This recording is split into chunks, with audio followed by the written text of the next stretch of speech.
Greetings, this is Kevin Mulm with the Office of Youth and Young Adult Ministry with your 2-Minute Tuesday on August 18th.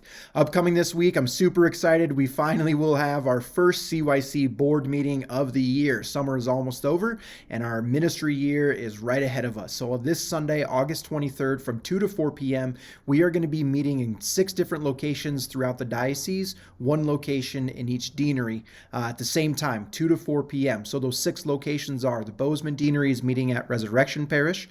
The Butte Deanery is meeting at Immaculate Conception Parish in Deer Lodge. The Conrad Deanery is meeting at the St. Joseph Parish in Shoto. The Helena Deanery is meeting at the Our Lady of the Valley Parish. The Flathead Deanery is meeting at St. John Paul II in Big Fork. And finally, the Missoula Deanery is meeting at Christ the King Parish. So whichever deanery you live in, you'll go to that respective location from 2 to 4 p.m. this Sunday. Our primary task this weekend will be to discern up to 2 CYC board officers per deanery. So our hope is to really gather that small group of committed young people who are really going to be planning and implementing a lot of our plans for CYC board this year. So please register as soon as possible so that we know who's going to participate on CYC board and so that we can plan for appropriate social distancing in each of those locations.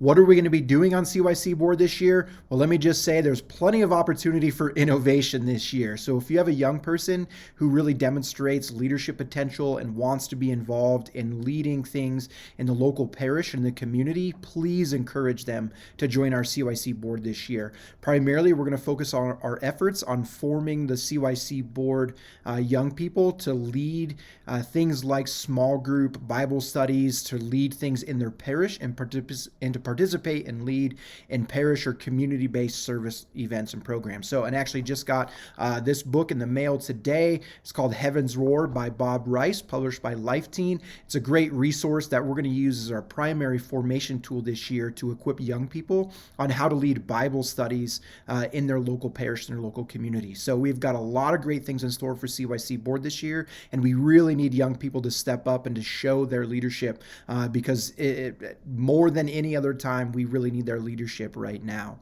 So that's the plan with CYC board. Please register as soon as you can. Second, I've had a lot of questions, and I know I mentioned this in my 2-Minute Tuesday last week, but a lot of you are interested in the directives and guidelines from the diocese for youth ministry and religious education this fall. That document should come out either today or tomorrow.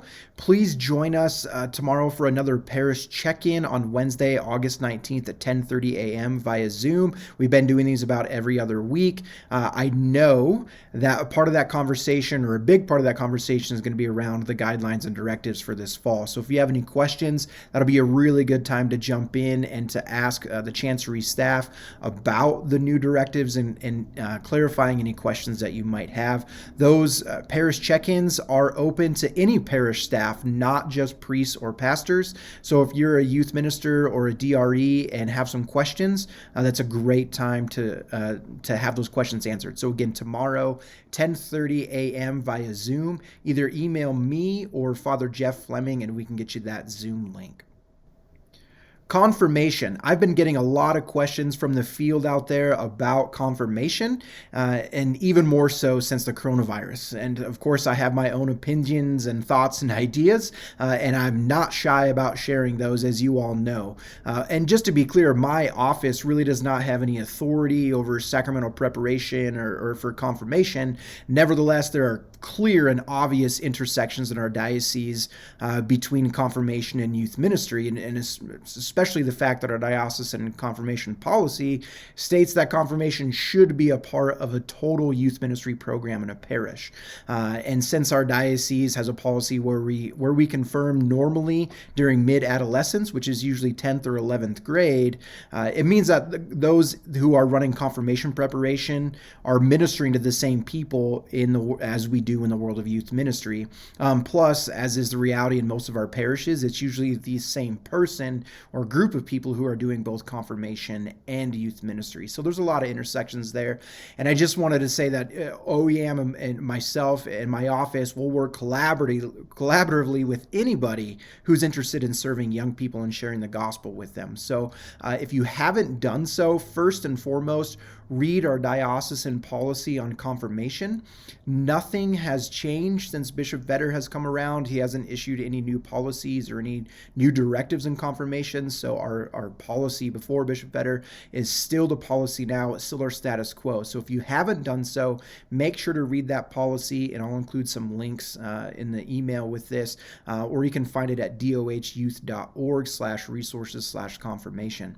Anyway, read the policy. It's pretty exhaustive, meaning there's a lot in there, but there's also a lot of room for parishes to design a program that's going to fit the needs of their community best. So please take a look at that. Again, I'm getting a lot of questions about it. And again, I don't have any sort of authority over your confirmation policies, and especially if you have a real precise question about a specific instance or circumstance with an individual or family. I don't really have any authority to decide on those things, but I'm more than happy to share with you my opinions and thoughts, especially if you're trying to put together a program or just trying to get some ideas around what might work this year. By all means, feel free to reach out, and I'm more than happy to kind of work through that with you. So, finally, just a couple of shout outs and thank you.